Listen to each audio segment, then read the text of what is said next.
हाँ भाई, वैकेंसी आई नहीं, अभी नोटिफिकेशन आया नहीं है। केवल कुछ डिटेल्स आप देख रहे हैं जो आयोग की तरफ से दी गई हैं, एलटी ग्रेड जीआईसी और जो आपके लेक्चरार की भर्ती है उसको लेकर के। और नो डाउट कि ये बीएड वालों के लिए ही है। और सबके क्वेश्चंस मेरे पास आने लगे कि मैम किसका कोर्स ले लें, कौन सा चैनल बेस्ट है।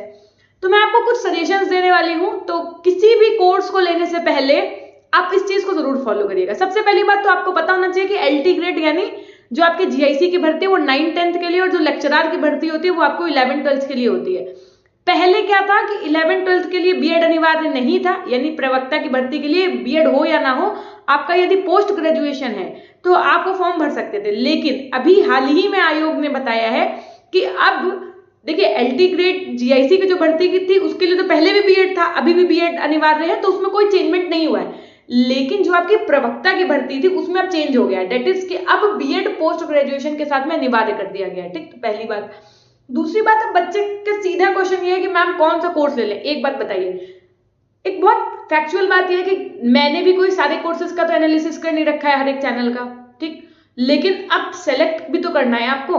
तो मैं आपसे सबसे पहले एक ही बात कहूंगी कि किसी भी कोर्स को खरीदने से पहले आप जिस भी विषय के टीचर बनना चाहते हैं, आप उस सब्जेक्ट की जो राज्य में किताब चलती है, यानी SCERT की जो बुक्स होती है यूपी बोर्ड वाली, वो लेकर के घर पे आइए, और साथ में एनसीईआरटी की किताब घर पे लेकर के आइए। एनसीईआरटी को एकदम अच्छे से पढ़ना है, लाइन बिटवीन द लाइंस कहते हैं ना, कि बिटवीन द लाइंस पढ़ो, तो उस तरीके से आपको एनसीईआरटी पढ़नी है। अब बहुत बच्चों के क्वेश्चन आएंगे कि मैम कौन सी क्लास की एनसीईआरटी पढ़ें। ये सब बेसिक चीज होती है, it depends on you.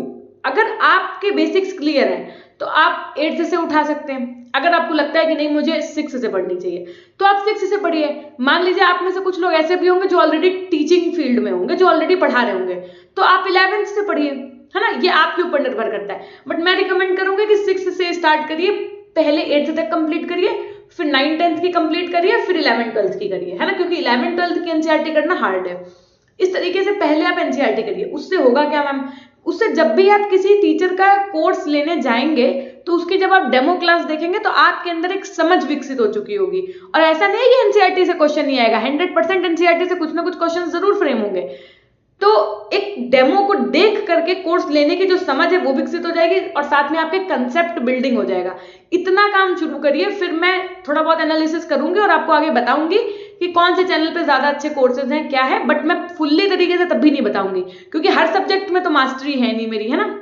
So thank you so much. Video को लाइक करिएगा। एलटी ग्रेड से संबंधित अन्य न्यूज भी आपको मिलती रहेंगी। धन्यवाद।